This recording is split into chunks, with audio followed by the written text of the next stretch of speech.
Thank you. So let me tell you about the time I first met Judy. Judy, as some of us know her, right? It was 2018, summer of 2018, about 10 p.m. at night, and I get a call to join in on a gathering that was happening not too far from my home. It turns out that this gathering was when a local soccer team, local professional soccer team, would, after every practice or game, get together like a family, like a unit. They'd bring lounge chairs and have food, literally cook food on the spot, play music and dance, almost until the sun came up.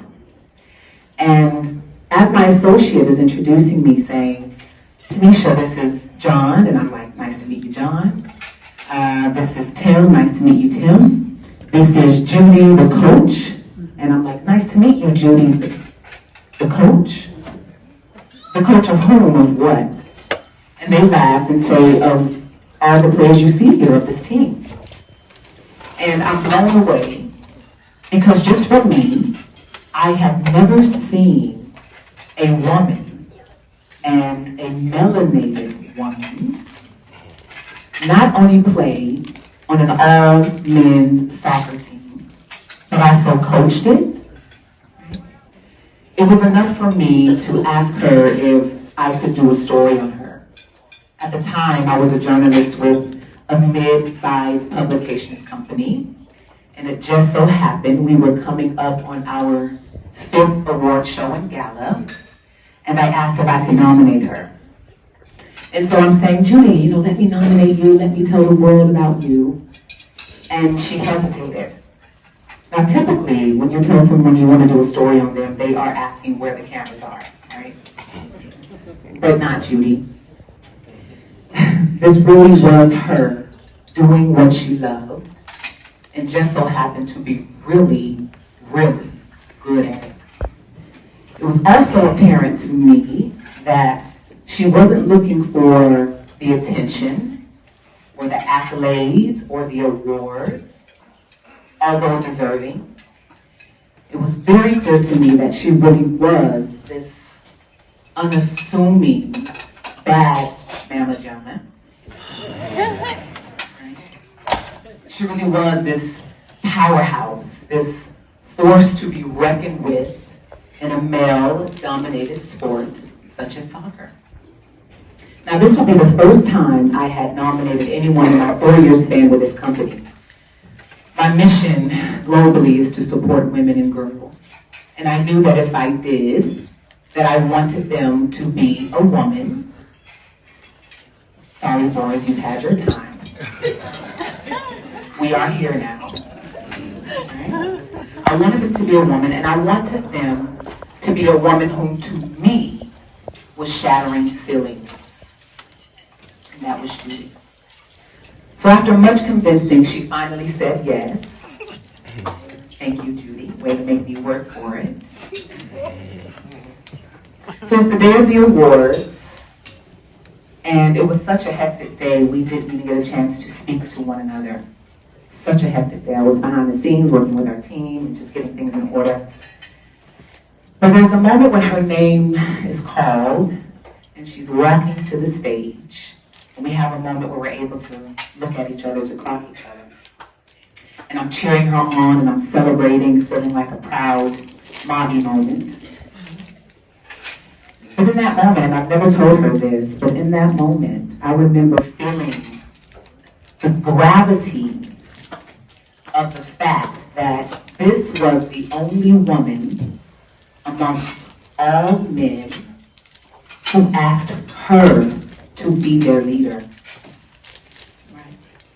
This was the only woman amongst all men who trusted her to lead them to victory, to victories, and she did. The only woman amongst all men who respected who she was, her skill, what she had to offer, what she had to teach, men who wanted her to teach them her ways, and she did.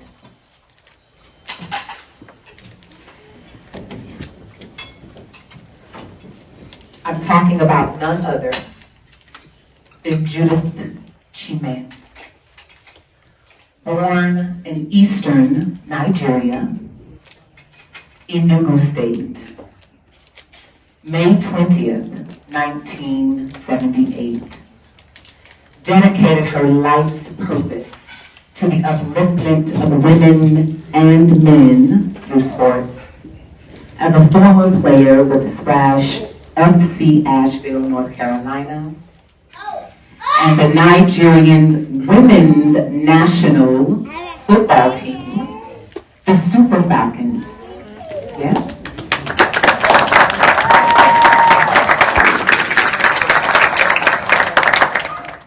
Who now knows that she too has the power to break molds, to break records, and to cross boundaries.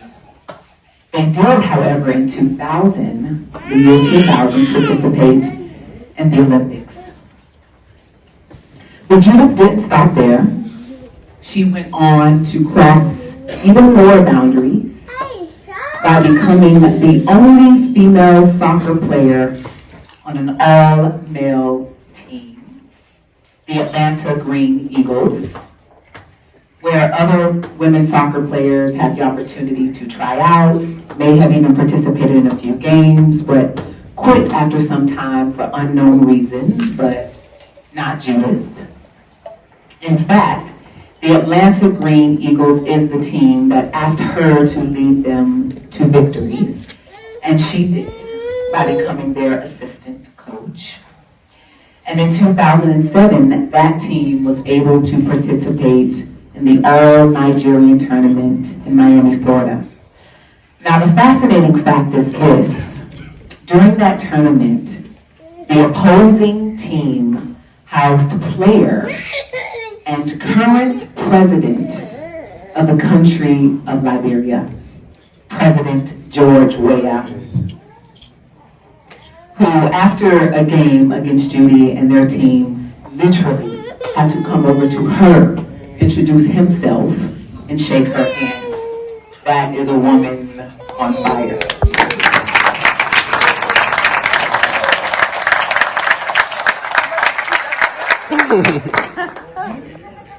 Just recently, Judith earned her ranks in November of 2019 on BBC England's edition of Sporting Witness.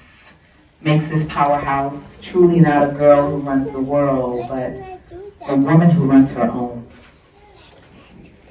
With over 20 years in the game, Judith now works to empower both women and men towards opportunities that help them thrive in sports and in education by providing funding opportunities and athletic scouting via her foundation, the Judith Chime Soccer Foundation Management, with plans to establish an athletic academy in Brazil, one that combats gang violence and fosters Brazil's youth, from street life to empowerment.